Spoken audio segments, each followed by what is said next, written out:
नमस्ते मित्रांनो. मागील भागात आपण पाहिले, गावातील लोकांना वाटायचं जगतापाचं घर संपलं. आता पुढे टगे शेफरल्यासारखं करू लागले. नुसते दम देऊन गप्प बसले असते तर एक वेळ ठीक आहे म्हणता आलं असतं. पण पवाराचा दादू आणि टिंगरा पाटील बोलताना म्हणत, गप्प बस, नाहीतर जगतापाचं पोर हाणलं तसा सडकीन, मस्तकाचं भकलं करीन. हे सगळं ऐकलं की मी भिरडायचो. बोलायची सोय नसायची. वाटायचं उठावं, जो त्या सकट 5 जणांना चावडीवर बोलवावं, एक जात भोगसून मारावीत. गावाच्या गळ्याला चिकटलेलं गळूच छाटून टाकावं, सारा रोगच निपटून काढावा. भिजू दे चावडी रक्तानं, भिजली तर होऊन होऊन काय होईल? फाशी. गावासाठी मरण आलं तरी बेहत्तर. निदान कष्टाळू लोकांना बरी सुखानं झोप मिळेल, मनासारखं जगता येईल, गावाचा विकास होईल. आडदांडपणा करत डोंगरी वारं दणानत सुटावं, तसे सैराट विचार मस्तकाला मेंदूत हलवत होते. 4 महिने उलटले आणि रुक्मिणीला दिवस गेल्याचं कळलं. मन आनंदानं भरून आलं. आपण बाप होणार ही जाणीवच दारात मोगरा बहरावा तसा आनंद मिळवून देत होती. बस, आता पोरासारखं वागून जमणार नाही. नेटके बापैगडी झालो आपण. आता बापू आजोबा होतील या नादात बोथाटी फिरवणं विसरणं म्हणजे मिळवली, नाही तर अवघड व्हायचं. खरं तर माझं कशातच लक्ष लागत नव्हतं. जो त्याचा झांबऱ्या कुत्र्यागत दिसणारा नकटा पोरगा, त्यांना साथ देणारे सांदाडीतले विंचू, सारं ठेचायला हवं. हाताशी 10-5 खात्रीची माणसं असल्याशिवाय काही खरं नाही. वडार जात भित्री सारी, पोटासाठी गावोगाव हिंडते ती, बातम्या पुरवत्या ती, पण शेवटपर्यंत पाठ राखणार नाहीत. टाइमबाला गळाटतील. बाजामाग चांगला आहे, पण तो रानात राखणीला लागतो. मांगाची पोरं असली काय नसली काय, सारखीच. घरात असतंय कोण? होलं करडं हिंडवीत हिंडते ती माळानं. जगू होता हक्काचा माणूस, पण स्वभाव पाणी तापवायच्या बंबासारखा, लगेच तापायचा. महादूचा असून घोटाळा नसून खोळंबा, बारीक अंगकाठीचं ते 9-10 वर्षाचं पोरगं कुठं कामात उपयोगी पडायचं? घसारलं तर हातपाय मोडायची बारी. घरात इकडून तिकडे दिवसभर महादू फिरायचा. उंदरागत शेंगा खात भोवरा खेळायचा. आधीमधी गोट्याबा खेळताना दिसायचा. जगूच काही खरं नव्हतं. नंदीवाल्याच्या पालावानी त्याचं मन सगळीकडं हिंडायला सोकल्यालं. घरात पाय ठरतोय होय, त्यात अलीकडं तर त्यानं नरसूच्या राधीचा नाद धरलेला. सरळ संशय घ्यावा इतका त्याच्या हालचाली होत होत्या. त्याला रोखणं गरजेचं असलं तरी ते अवघड काम होतं. राधीला घेऊन तो गंजीत झोपल्याचं मी स्वतः पाहिलं होतं. बोलायचं कसं, त्यात गडी माझ्या कानापर्यंत वाढलेला. अलीकडे शाळेचाही नाद सोडलेला. बापूंना सांगून उपयोग नव्हता, कारण ते जी शिक्षा करतील ती भयंकर असणार. भीतीपोटी तो पळूनही जाईल. रुक्मिणीला त्याचा संशय वाटत होता. राधीचं राजरोस घरात येणं जाणं तिला खटकत होतं. कोणावर नसला तरी तिच्यावर माझा विश्वास होता. उगीचच्या उगीच मनाला काळजी वाटत होती. भलत्या पायरीपर्यंत प्रकरण पोचलं तर जीव गोत्यात यायचा. नरसूसारखा प्रेमळ म्हातारा तरी कसा दुखवायचा? जगूला कसा विरोध करावा हेच मला समजत नव्हतं. मी विवाहित, रुक्मिणीसारखी शालीन बायको लाभलेली, तरी मलाही राधीचा मोह पडलाच होता की. चित्तूर पक्षासारखी अंगानं भरलेली ही पोर नुसत्या बोटांनी चापलावी असा मोह झाला तर त्यात जगूचा दोष नाही. असो, काहीही झालं तरी त्याला सावरायलाच हवं. दुखवून उपयोग नाही. गावातले साप त्यावरच टपलेले आहेत. लगेच त्याला आपल्या पंजात ओढतील, माझ्या विरुद्ध उभा करतील. सारं परवडलं, पण घरातला शत्रू नको. वाईटच तो. राहत्या जागेतही सुरुंग पेरतो. स्वतः सकट साऱ्या कुटुंबाला उद्ध्वस्त करतो. शेवटी भीक हाच पर्याय उरतो. शेवटी सारं समजणाऱ्यांनाच समजावं, योग्य ते करून टाकावं. कपाळावरून हात फिरवताच जुना मार आठवत होता. बऱ्या झालेल्या जखमेच्या व्रणातही अंगठा घुसत होता. ती बटबटीत खून नुसत्या हाताच्या स्पर्शानं सजीव होत होती. आत मेंदूपर्यंत गोम शिरावी तशी चीड सनसनत घुसत होती. ती काळोखी रात्र, ती काढून घेतली गेलेली काठी, तो चावडीसमोरचा पार, जळणारा कंदील, अस्वलछाप पाटील, मृत्यूची सूचना देणारे ते भरीव काठीचे फटकारे. साधासुधा माणूस असता तर 2 फटक्यात मेला असता. हातपाय अधू होऊन कायमचा अंथरुणाला खिळला असता. कपाळावरचा व्रण सोडला तर तशी माराची एकही निशाणी शिल्लक नव्हती. मोडलेला हात व्यवस्थित बसला होता. तसा मी चांगला झालो होतो. ठणठणीत बनलो होतो. उत्साह फुसांडत होता. मन शिवशिवत होतं. ज्योत्याचा माग काढूनही तो सापडत नव्हता. चिमणी पकडायला मांजर टपावं तसा मी टपलो होतो. संधीची वाट बघत होतो. यंदा पीक चांगलं होतं. साऱ्याच तळात चांदी पिकली होती. जिकडं बघावं तिकडं समाधान होतं. सारं हिरवंगार दिसत होतं. रितेपणा कुठेच जाणवत नव्हता. घातलेली खतं, घेतलेले कष्ट शिवाराकडं बघताच जाणवत होतं. रिता होतो फक्त मी. माझ्या अतृप्त मनात फणकारणारा राग पिंगा घालत होता. 5 महिने उलटून गेले तरी अन्यायाचा बदला घेता येत नव्हता.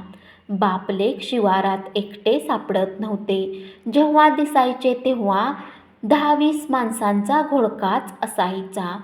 जन्माची अद्दल घडेल असा त्याला मी ठोकणार होतो.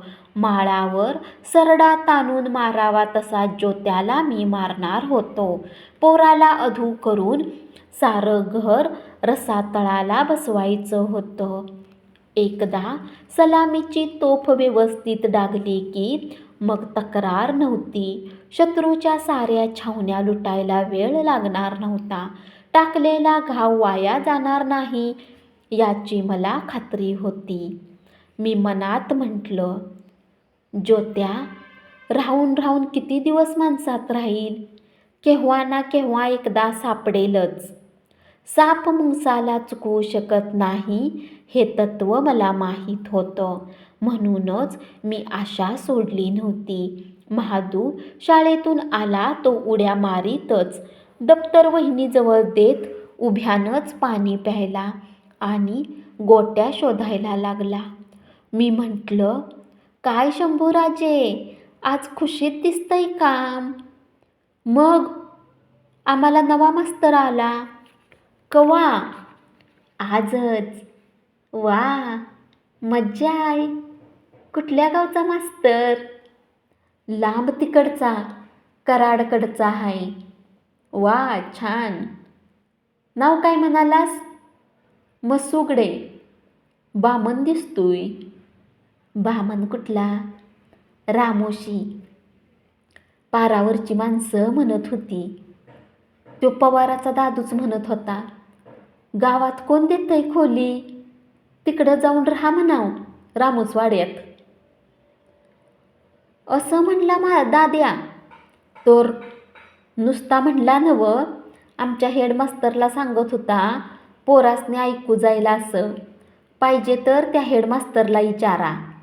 आईला त्याच्या लय होकारल्यावानी करतय.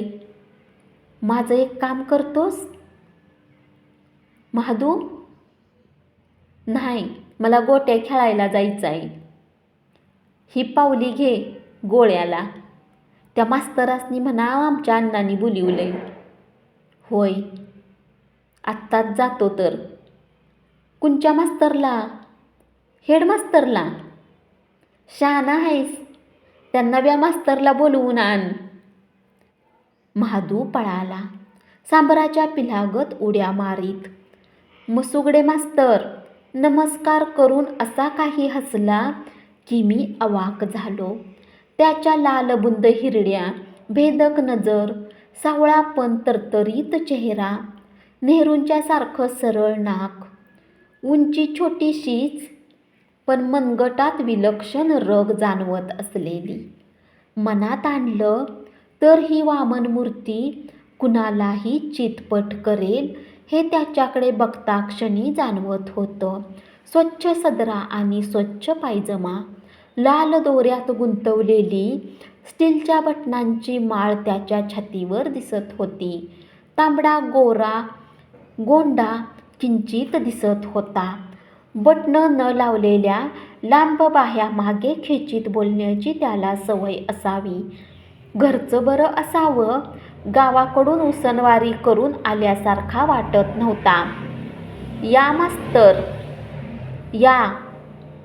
नमस्कार, मी मसुगडे गुरुजी. हां, सांगितलं मला महादूनं. अरे महादू, पाणी आण गुरुजीसनी. बसा बसा, हिथं माचावर. हां, आत्ता कसं? मी मागं वळलो आणि पानाचा डब्बा काढला, समोर ठेवला. तुमचा पोरगा फार हुशार आहे. पोरगा नवं, भाऊ माझा. मी हनुमंत जगताप. आधी मुंबईला होतो, मिलमध्ये चांगल्या पदावर होतो. आई 1-1.5 सालामागं गेली. वडील थकले, आलो घरी. बरं झालं, शेवटी गाव महत्त्वाचं. आपल्या संसारात आपण असल्यालं बरं. आत्ता कसं लाखातलं बोललासा. घ्या चहा. चहा झाला. पान लावत विषय काढला. कराडचं म्हणजे नक्की कुठलं? वनवासवाडीचं. असं, बरं, राहायची व्यवस्था कुठं? अजून तर झाली नाही, बघायची कुठं झाली तर. नाहीतर हायच आपला रामूसवाडा. मगाशी आलोय जाऊन चक्कर टाकून. रामूसवाड्यात कशाला जाताय? तुमच्या टापटिपीला तिथली घाण नाही परवडायची. गावात आधी रामुशाची अवघी 2 घरं टपऱ्या टाकल्यावानी. कशी तरी 7-8 माणसांचा चिगूर घेऊन राहते ती. त्यात तुम्ही कशाला अडचण करायला जाताय? हे बाकी खरं, मोठं घर नाही एकाकडं बी. गावात एक घर आहे. तुमची तयारी असली तर बघा. गावात कोण देतंय खोली आम्हाला? का? गावात कशाला पाहिजे खोली? चांगली मराठ्याच्यात मिळाली म्हणजे झालं ना. होय, काय नाव म्हणला त्यांचं? त्या माणसाचं नाव हनुमंत जगताप. रगड. चांगलं 14 खणाचं घर बांधलंय बापानं. या, तुम्हाला दावतो तुमची खोली. चांगली 4 खणांची आहे. हां, ही बघा. आरामात राहावा. काय ताट तांब्या लागला तर मागून घ्या. तुम्ही मोठ्या मनाचं हायसा. असं म्हणायचं नसतं मास्तर. तुम्ही आम्ही सारखंच. एक विचारू? तुम्ही तबला वाजवता वाटतं. कशावरून? बोटांना गट्टे पडलेत तुमच्या. हॅ मास्तर, आम्ही सुधीक पवाड म्हणतो, बोथाट्या फिरवतो, दांडपट्टा खेळतो. कलावंतांची अडचण कलावंतालाच कळायला हवी. वनवासवाडीचा चिमूमांगाचा तमाशा ओळखता? होय, बालपणापासनं बघत आलोय. त्यातला नानू मसुगडे माहीत आहे का? होय, माझं वडीलच ते. काय म्हणता काय? काय ढोलकी घुमिवतो म्हणता माणूस.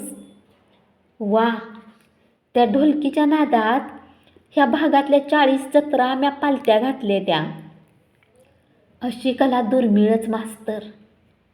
आम्ही आमच्या परीनं जपली या ती. पण एक लक्षात असू द्या मास्तर, हिथं कला असून उपयोग नाही. गाव भलतंच डांबरट आहे.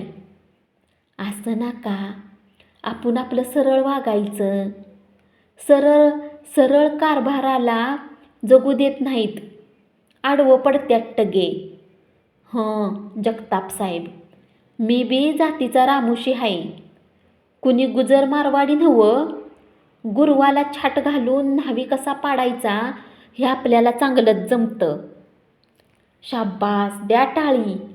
आज रातचं जेवायला आमच्यात. ए बाळ्या, अंडी आणून दे घरात 10-12. मास्तर, आता लाजायचं नाही. काय लागल ती मागून घ्यायचं. माझ्या धाकट्या भावावानी राहायचं. तेवढ्यात हेडमास्तर आले. बरोबर आणलेलं रामोशाचं पोरगं तिथं पायरीवरच बसलं. हेडमास्तर नाटकी रामराम घालून माचावर बसले. मसुगडेकडे बघत म्हणाले, तुम्ही इकडं आलाय होय मास्तर? आम्हाला वाटलं गेला असाल रामूसवाड्यात. हे बघा, रामूसवाड्यातनं याक पोरगं आणलंय. जावा त्याच्याबरोबर. खोली बरी आहे का? हाय खनबर. अंग टाकाय जागा झाली म्हणजे संपलं. तुम्ही जा पाटलाच्या वाड्यात राहायला. तिथं नाही का एखादी खुली? मी विचारलं. छा, का? एक माणूस जड होतोय होय तुम्हाला? नाही जमणार. तुम्ही धर्म सोडला तरी आम्ही सोडणार नाही. मी मस्त माझ्या घरात ठेवीन त्यासनी. पण पाटील राहून देतील का? ह्यांच्या पायात मला बी सामानासकट दिल हाकलून. घरं मिळते ती कुठं गावात होय सध्या? इसाच्या आत भाडं नाही. असं का? शाना हैसा. जावा. मसुगडे मास्तरासनी खोली मिळाली. कुठं? ही काय? मोरची चांगली 4 खण जागा आहे. खेटायची सुद्धा गरज नाही. चांगली फरशी टाकली. मास्तर आपल्यात 1 खाट शिल्लक आहे. आमच्या लग्नात आलेली. आम्ही नाही वापरत. घेऊन टाका तुम्हाला मसुगडे. पांघरायला काय लागलं तर मागा. आत फुटायचं बघा की. का? आमचं टाळकं गरम करताय. वजनानं माचं मोडल आमचं. गडबडलेला हेडमास्तर टवकारून बघत पळाला. आम्हा दोघांना हसूच आवरना. धन्यवाद. अशाच नवीन कथा रोज ऐकत राहा आणि किंग ऑफ स्टोरीज या चॅनलला जरूर सबस्क्राईब करा.